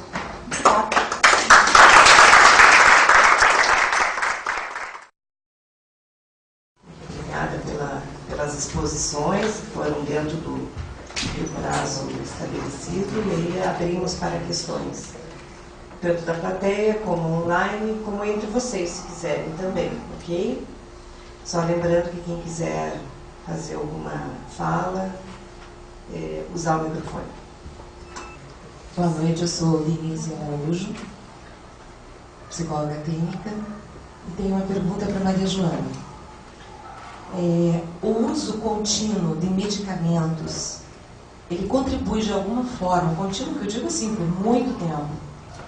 Por exemplo, um paciente com dor crônica, ele vai fazer uso de medicamento para essa dor e existe ou não a possibilidade, essa é a pergunta, de alguma alteração neurológica significativa que possa levar para alguma demência? Primeiro, Denise, eu acho que essa discussão assim entre medicação a gente não pode abordar dessa maneira assim. Existem vários tipos de medicação, de várias ordens para tratamento de inúmeras coisas, né, que já foram levantadas sobre elas poderiam ter efeitos colaterais a longo prazo, isso, né? Então, eu acho que isso seria então a abordar com um profissional que tivesse mais conhecimento profundo da farmacologia, então alguém mais da área de clínica médica, de geriatria, que pudesse dar uma opinião mais fundamentada a respeito disso. Assim. Não conheço o assunto medicação tão profundamente para poder dar uma opinião disso. É claro que existem efeitos colaterais e praticamente tudo é medicação. Sempre se pondera o benefício e o efeito colateral de todo tipo de tratamento. Mas eu preferia que alguém da área médica te respondesse isso como uma coisa mais fundamentada. Eu não gostaria de entrar nessa área. Desculpe. Tá. Estamos aguardando as contribuições também virtuais, né, por e-mail. Você poderia, Marisa, contar um pouco mais a respeito dessa questão da internação voluntária, tem sido super discutido, polêmico, eu sei que você não queria dar muita volta nisso, mas assim, até colocar um pouco assim, quais os pontos polêmicos, por que tanta polêmica, né? Excluindo a coisa da mídia, falando mais do profissional. Veja, eu acho que acaba sendo uma grande polêmica mesmo, assim, e eu acho que o que a gente precisa pensar muito é onde, né? Quando as pessoas me perguntam assim, você acredita em tratamento voluntário? E eu digo sim, né? Eu acho que eu ficaria quase mais confortável em alguns contextos se dizer que eu acredito em desculpador, porque as pessoas me olham assim, como assim, né? E veja, daí eu acho que talvez eu precise justificar essa minha posição, né? Ela não é construída baseada em nada. Os primeiros modelos que a gente tem na história sobre a compreensão da dependência química são modelos baseados muito na questão da escolha pessoal do uso de alguma substância. Então eles previam isso lá, desde o modelo aristotélico, passando pela Idade Média, por todos aqueles modelos morais, de temperança, que o usuário, ele usa porque quer. E ele abusa porque ele é sem vergonha, porque ele é mau caráter, porque ele, sei lá, não tem o que fazer, falta carpirroça, papapá. E sempre essa foi uma visão muito em voga do usuário de uma substância psicoativa. O que a gente percebe na prática não é bem isso, né? Não é que o paciente usa porque quer. E aí, eu acho que a gente precisa se lembrar assim, bom, se a gente consegue compreender que existem, então, alguma coisa que já se instalou dentro dele, a gente vai ver aquele mecanismo de recompensa cerebral, a neurobiologia da dependência química, uma memória instalada, que provocam nele um desejo urgente de uso, mesmo que isso implique um risco à própria vida, então a gente começa a entender que esse paciente não está usando porque quer, mas muitas vezes porque precisa e porque não consegue fazer diferente. Então dizer que um paciente precisa querer parar de usar droga para parar é relativo, porque na minha opinião é quase a mesma coisa de dizer que ele usa porque quer. Ele usa porque quer, ele para porque quer, ele precisa querer. O querer aí é muito pouco para um paciente que está num nível de desorganização profunda. Eu não estou falando daquele cara que toma uma cerveja no final de semana e tá. Eu estou falando de pessoas que têm dependências gravíssimas. Daquele usuário que passa uma semana fora de casa e que ele rouba a mãe, ele bate no pai, ele mata alguém porque ele precisa fumar, porque ele está ali descontrolado. Eu tenho experiência com treinamento involuntário e digo assim, às vezes o paciente chega acompanhado da família, chega acompanhado de alguém que traz, não é assim que a gente foi lá na rua, laço, catar ele, né, na unha, no braço, não é assim que a gente faz. Mas ele pode vir chegado acompanhado da família e entrar num ambiente, e daí por isso que eu trouxe muita experiência lá do Badarap, do que a gente vive, ele entra lá na clínica. Se ele pode viver nesse espaço, um ambiente de acolhimento, ele percebe que ele está num lugar limpo, ele percebe que ele está num lugar cheiroso, ele percebe que as pessoas que estão junto com ele não estão brigando com ele, não vão, né, amarrar, dopar, sedar, sei lá, maltratar e se ele pode viver uma experiência de acolhimento, e com isso, ao longo do tempo, ao longo do dia, a gente vai trabalhando isso com ele e ajudando esse paciente a reorganizar até a sua própria vontade em relação à vida, aí o tratamento pode se tornar voluntário. Só que aí o grande ponto é assim, onde eu vou internar esse paciente? Tive um paciente bem internado num lugar aqui perto de Curitiba. O paciente, quando chegava, ia para um lugar que eles chamavam de jaula. Então, assim, olha, o internamento num lugar desse, a gente não indica para absolutamente ninguém, né? Se o internamento prevê jaula, prevê briga, prevê, né, que o paciente tenha que ficar preso, amarrado, sei lá o quê, bom, aí a gente está falando de alguma coisa muito complicada. Mas se esse paciente pode viver uma experiência de saúde, uma experiência de acolhimento, uma experiência de pessoas que podem ouvi-lo, que podem estar junto, que podem suportar uma crise dele, é muito difícil e muito raro que esse paciente não evolua para parar de usar. Lembrar que a vida, ela é instintiva, né? Quando a gente está bem, a gente busca por ela. Né? E o nosso paciente, quando está um pouco menos comprometido, também pode buscar por ela. A gente só precisa ajudá-lo a chegar nessa fase.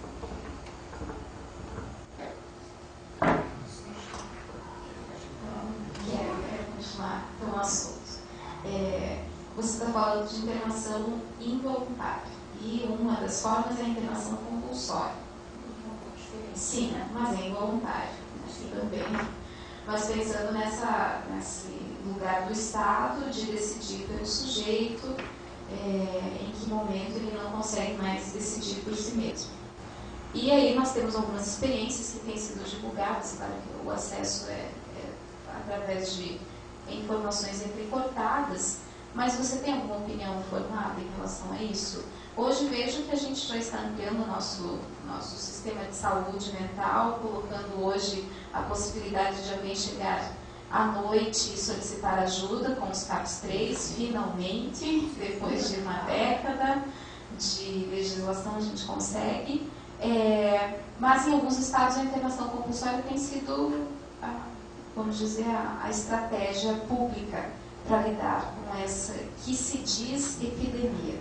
E aí gostaria de saber do teu ponto de vista profissional, do ponto de experiência profissional, se você acredita nessa estratégia, se ela permite que, ou se você acha legítimo essa possibilidade de a gente decidir quase que por massa, da estratégia hoje que está sendo a internação compulsória em alguns estados.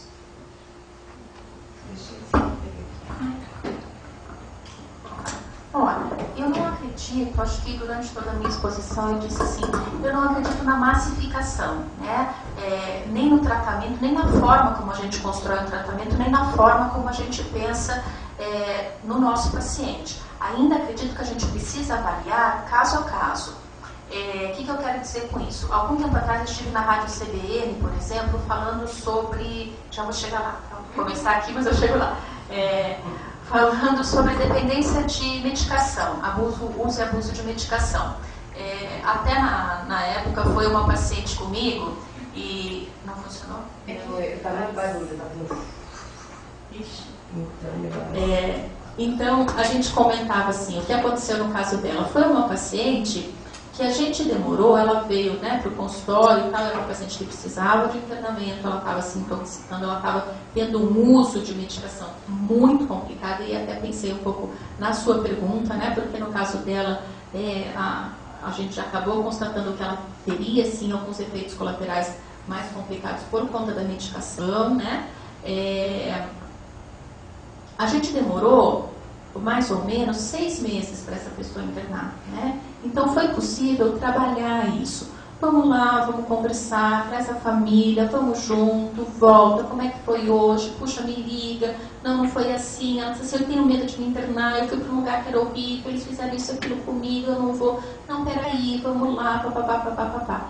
Hoje, né, ela internou, né, se intoxicou, claro que teve altos e baixos durante o internamento, né, então o voluntário e involuntário nesse sentido também muda, né, porque ao longo do dia o nosso paciente quer ir embora e quer ficar 30 vezes no minuto, muitas vezes a gente está ali junto, né, então hoje também conseguiu passar. O que eu fico pensando, Cláudia, para o internamento compulsório, é que, bom, alguns elementos muito graves precisam estar em jogo, né? Aí eu não pensaria em abordagens tão... Deixa eu ver se eu consigo me explicar, se não ficar claro, me ajudem. Mas eu não pensaria em abordagens tão sociais ou tão grupais, mas eu pensaria em coisas mais individuais. Para a gente chegar à questão do internamento compulsório, eu imagino que esse paciente precisa estar vivendo alguma coisa muito grave, alguma coisa que vá além do que ele mesmo e do que nós estamos podendo pensar sobre o cuidado com ele, né? Então eu não posso pegar um adolescente que saiu no final de semana, foi numa rave, tomou um comprimido de êxtase e ordenar o internamento compulsório dele. Mas, eventualmente, um paciente... Eu tive uma pacientinha, para quem não acredita nos efeitos psicotizantes da maconha, na terceira vez que ela usou maconha, ela teve um surto psicótico. Ela pegou uma faca e tentou tirar o diabo do corpo do pai, porque ela estava vendo o diabo do corpo do pai e ela chegou a dar 2 facadas no pai, né? Essa foi uma pessoa que a gente acabou internando involuntariamente. Naquele momento, ela estava em surto, ela estava em crise, ela estava vendo o diabo na frente dela, e a gente precisava ajudá-la de alguma forma. Evoluiu bem? Evoluiu bem. Talvez aí o involuntário ajudou. Eu te confesso que eu não estou me lembrando agora de a gente ter recebido lá algum internamento compulsório, né? Mas eu consigo imaginar situações de gravidade em que talvez isso possa acontecer, mas precisa ser um ponto muito delineado, né? Não é tão simples assim. Mas eu vou insistir nisso, né? A gente tem que tomar um cuidado para não banalizar um tratamento. A gente não precisa cair nesse abandono de dizer assim, o paciente precisa querer parar, né? Isso não é verdade. Isso é um trabalho nosso, né? Nós vamos ajudar a pessoa que está ali com a gente a reconstruir isso, ajudar até a querer. Mesmo que isso demore 6 meses, 1 ano, 5 anos, sei lá quanto tempo, mas acho que é um abandono muito grande do paciente se a gente diz assim, ele precisa querer, né? Não, isso a gente faz. Eu vou fazer um paralelo com uma situação extremamente comum na área que eu trabalho. Pessoa idosa morando sozinha, que começa um quadro de alteração, precisa a introdução de um cuidador profissional ou de mudanças de alguma coisa, mudar para casa do filho, de uma coisa dessas, e a pessoa diz, não, eu não vou sair daqui, eu não quero, não preciso de ninguém. A pergunta é, você vai esperar que ela ligue o fogão e bote fogo na casa, ou vai colocar alguém para que fique morando, ou cuidando, ou cuidador profissional? Tempo, é proteção, é segurança, né? É um outro campo completamente diferente, mas se você for depender da pessoa, te dar uma resposta e dizer, pode, eu vou deixar. Mas o que a gente mais observa é depois que essa situação se resolve, a pessoa se acalma e acaba aceitando. Às vezes resiste muito no início, mas de alguma maneira ela acaba sentindo uma segurança. É claro que é muito mais fácil quando são pessoas da família, mas às vezes não tem condições, né? Tem várias pessoas que a gente entrevista que moram os filhos em outra cidade e a pessoa está lá na cidadezinha do interior que sempre morou numa casa sozinha, quase pondo fogo na casa cada vez que faz arroz. Difícil. Eu sei que a gente tem pergunta só a referência que eu tomo das ações dos estados atualmente, que tem feito, é mais uma ação policialesca e pensando como medida de segurança pública. E aí, nesse sentido, o questionamento sobre a efetividade desta atividade para a saúde. Nos casos que vocês abordaram, a condição de saúde é evidente, a necessidade é evidente, mas a forma como isso é abordado e tratado. A forma de abordagem é muito diferente, né? A gente precisa tomar cuidado, tem coisas que são de polícia e tem coisas que são da saúde, né? Tem horas em que a gente sim vai precisar ajudar essa pessoa a entender que ela precisa de acolhimento e tem horas que a gente, né, pode deixar que ela escolha por si. Acho que dá para fazer um paralelo também com as medidas socioeducativas, as medidas protetivas, né? Que até será tema na sequência, acho que no mês de julho, aqui nas quartas-feiras, quando vai se falar de criança, adolescente e a lei. Né? Então, eu acho que essa questão da internação compulsória é bastante polêmica, dando audiência pública por aí e tudo mais. Acho importante a gente discutir e espero que outras contribuições possam surgir, se não nesse momento, né, com contribuição online ou aqui, que encaminhem, inclusive, possíveis pesquisas, artigos, vamos colocar aí na revista Contato, no site, vamos conversar mais, porque acho que é uma questão que a psicologia precisa se posicionar, e acho que tem muito a contribuir, até para fazer diferenças, né, ou diferenciações em relação a internamento compulsório, enquanto proposta de política pública única e higienista, e com uma visão bem delicada, né, a partir de uma visão imposta e com base num pensamento X, né, de uma determinada visão, que não é ouvir realmente o outro, e por outro lado as experiências que realmente você tem que estar trabalhando o desejo, né, o tempo todo, né, e o limite o tempo todo. Então, aquilo que a gente deseja pode fazer e aquilo que é um limite até na relação social, na relação consigo mesmo, né? E acho que os paralelos são bem postos, né? Em relação ao idoso que não está em condição. A retirada do carro é uma coisa bastante difícil, né? Às vezes a pessoa não se dá conta que está dirigindo, por exemplo, numa ciclovia, né, que é bem menor, né, a via, fisicamente falando, etc.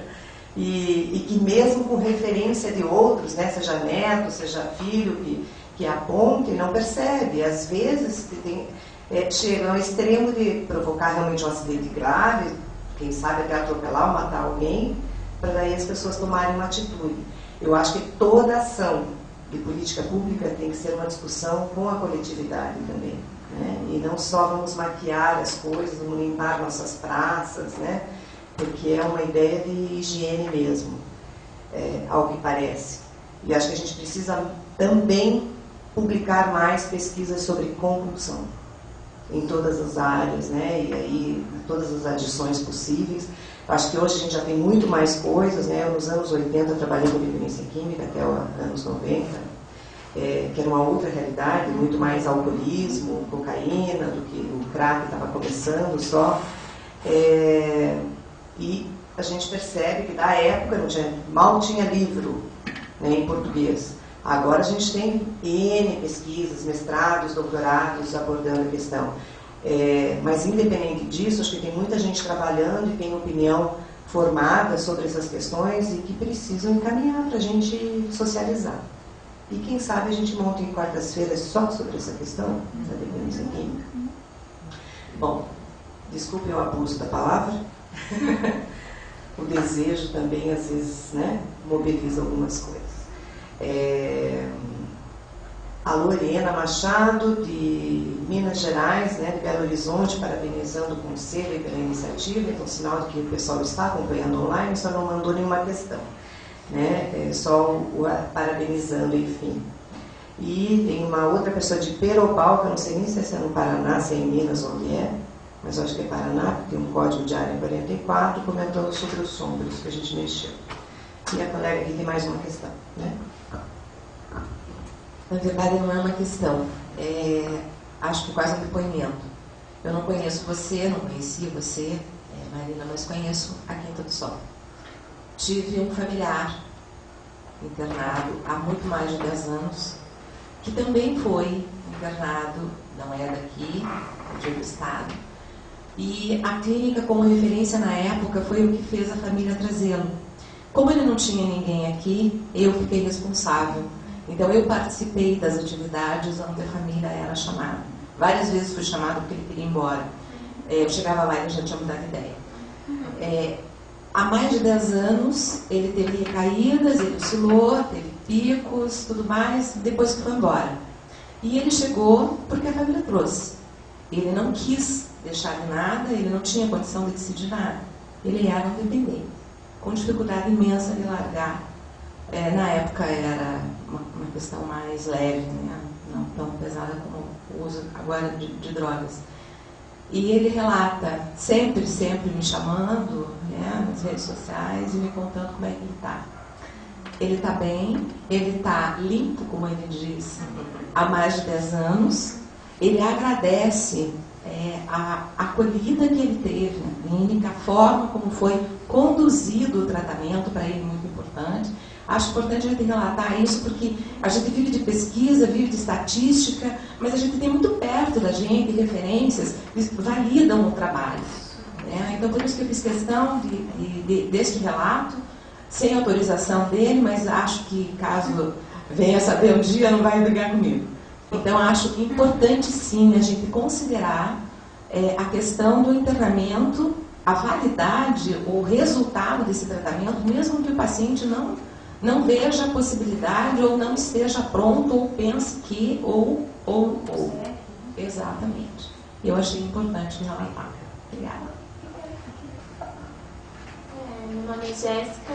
Eu gostaria de saber como que pode ser feita essa mobilização com a família para tanto da internação quanto para levar um paciente até um neuropsicólogo para fazer essa avaliação se ele está com esse déficit cognitivo ou não, como pode ser feita essa mobilização? Como que o paciente chega, né? Os pacientes que vão para a investigação neuropsicológica normalmente já passaram por um profissional da área médica. Nessa área da neuropsicologia é bem comum a gente trabalhar bastante integrado com o pessoal da neurologia, da geriatria ou da psiquiatria. A maioria das vezes neurologia e geriatria. Então, eles chegam com esse encaminhamento. Então, o médico pediu para fazer uma avaliação, é um entendimento, às vezes, que o paciente faz. Quando ele consegue ter até a referência de que alguém mandou ali. Né? Em alguns casos, apesar de ter tido esse encaminhamento médico, né, a própria pessoa não lembra. Quem que encaminhou, o senhor ou a senhora, não sabe te contar. Né? O que já é um sinal na hora que você está começando a entrevista, se isso já não sai, você já sabe que talvez já esteja mais avançado até do que parece. Né? Então, chegam por essa via de encaminhamento, e daí você faz entrevista com o paciente, com o familiar, ou junto ou separado, conforme as condições de tudo isso, para avaliar o que está acontecendo. E o retorno normalmente é para o profissional médico, porque tem alguns tratamentos médicos que precisam ser feitos e podem ou não podem, dependendo do tipo de situação que vier. Eu não trabalho direto com internamento, porque eu não estou em clínica, né? Eu não faço nada disso, não é internamento desse paciente com uma suspeita de clínico cognitivo. Aí o trabalho de orientação é de como a família lidar com as diversas situações. Então, nesse momento, se possível, a gente, se não dá para falar junto com o paciente, fala separado, né? E dá uma série de dicas e pequenas situações onde eles vão relatando o que acontece em casa e como lidar um pouco com aquilo. Ou a maneira de ir tentando dar volta no problema até conseguir colocar uma assistência direto na casa, que é uma das coisas bem difíceis de ocorrer, né? Em alguns momentos até a gente percebe que a palavra do profissional diz assim, olha, a senhora precisa ter uma empregada dentro de casa, certo? Ah, não preciso. Não, precisa, vai ser bom, vai ser melhor, precisa fazer isso, precisa ter alguém. Você ajuda um pouco a colocar isso, porque você percebe que o profissional dizendo, parece que o paciente escuta um pouco melhor do que o familiar dizendo, né? Se o familiar diz, a filha diz, não, precisa de uma empregada. Não precisa, pronto, não vai. E não consegue vencer a barreira. E daí quando vem de fora, você coloca, às vezes fica um pouco mais fácil. Então tem inúmeras situações que você ajuda a família a dar conta um pouco das situações difíceis que ocorrem. Se possível. Na questão da dependência química não fica muito diferente, né? Eu acho que existem, na minha realidade, duas chegadas principais do paciente. Ou pela empresa, né? Que a empresa observa, olha, aquele funcionário está com alguma dificuldade e tal, e a empresa faz esse papel suportivo, o que é bastante interessante quando a gente já tem isso construído na sociedade, que acho que entra um pouco no que a Cláudia dizia, né? Essa pessoa merece atenção independente de onde ela está. Ou pela família. A família tem muita dúvida, né? O que eu faço? Eu deixo sair? Eu não deixo? Né? Ele quer ir para balada com a amiga, eu dou o carro, eu não dou, eu não sei se ele usou droga, ele chegou esquisito, né? Quando que é a hora de eu buscar um tratamento, quando não é? Então, muitas vezes a gente recebe essa família em primeiro lugar, tenta conter a ansiedade da família e fazer um bom diagnóstico do que é que está acontecendo ali, né? Às vezes, algumas orientações para a família já é uma boa entrada de intervenção. Quer dizer, a gente prepara esses pais, essa esposa, enfim, quem quer que seja, para ajudar a pessoa que está ali. Com alguma semelhança, por exemplo, de quem atende criança, né? Algumas vezes a gente começa atendendo os pais até que a gente consegue chegar na criança. Com algumas semelhanças, claro, guardando outras. A partir daí, a gente pode tentar chegar um pouco melhor no diagnóstico do paciente e daí quais intervenções a gente podia fazer. Algumas vezes o paciente pode aceitar vir para uma entrevista espontaneamente, se ele puder também estar tranquilo em relação a isso. O nosso paciente tem muito medo de vir para a clínica, né, ou de vir para o consultório. Ele acha que ele vai chegar, que a gente vai dar uma bronca nele, que a gente vai, né, jogar ele num quarto e pronto, e que é isso que vai acontecer com ele. Então, se a gente ajuda a entender, olha, não é isso que vai acontecer com você, a gente está pensando em outras coisas, a chegada fica mais fácil. Muitas vezes a família ela tem características que ajudam a manter o uso, né? Pode até não favorecer, mas acaba mantendo. A gente pode trabalhar por aí também com uma boa entrada. Eu gostaria de perguntar sobre a reabilitação. Existe, é feita aonde você atua, ou existe um encaminhamento para lugares que fazem isso? É também trabalhado esse tipo de situação com o paciente? Há a possibilidade diante dos diagnósticos que você nos apontou? Depende do caso. Certo? Existem vários tipos de formas de você trabalhar com a reabilitação um pouco entre aspas. Quando você está tratando de quadros que são degenerativos, você talvez esteja trabalhando mais com atividade de manutenção, estimulação. A palavra reabilitação dá para a família a ideia assim, de que vai melhorar, e às vezes o objetivo é tentar manter o melhor que você puder. Então, se você colocar a expectativa dentro do nível correto, fica um pouco mais fácil de você lidar. Ou em grupo ou individual, como atividades. Existem vários lugares que têm oficina de memória, né, que podem trabalhar em grupo, em vários tipos. Depende a dificuldade das oficinas de memória é você juntar pessoas mais ou menos no mesmo nível para poder trabalhar em conjunto. Em outros lugares é mais individual. Tem várias formas de você fazer isso. Tá? Em alguns casos, você pode ajudar a família a encontrar atividades que possam ser feitas. Então, se tem situações onde ou não é viável ir para uma determinada clínica, que tem oficina, o paciente não concorda, ou não quer. Às vezes tem pessoas idosas que não gostam disso, não conseguem se sentir bem, outras vão.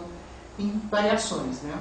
Mas uma das coisas que a gente sempre pesquisa é assim, na entrevista, o que a pessoa já fez antes e tentar resgatar de algo que ela já fez algum sinal que possa fazer uma atividade. Então, se a pessoa já teve algum outro tempo o hábito de fazer algum tipo de trabalho manual, é mais fácil de você retomar, né? Agora, se ela nunca fez nada parecido, então vai ser mais difícil de você encontrar uma atividade por ali. Você vai ter que buscar dentro do que a pessoa já tem de uma referência, que a memória remota dela vai ajudar um pouco a você encontrar uma atividade. Você tem que analisar um pouco caso a caso. Mas acho que o mais importante assim, pensar em manutenção, né? Ou preservação, adiamento, uma coisa mais assim. Me parece que, independente da área, o Bill e o Bob que criaram o AA, né, acho que o primeiro passo lá é soberano para todas as áreas. Reconhecer a impotência diante de. Né? Então, aí se pode aplicar para o alcoolismo, reconhecer sua impotência diante do álcool, do crack, avanço da idade, de alguma síndrome ou algum mal que esteja, enfim, acometendo o membro da família, o açúcar, o chocolate, enfim, cada um com a sua questão, com a sua compulsão e o seu limite.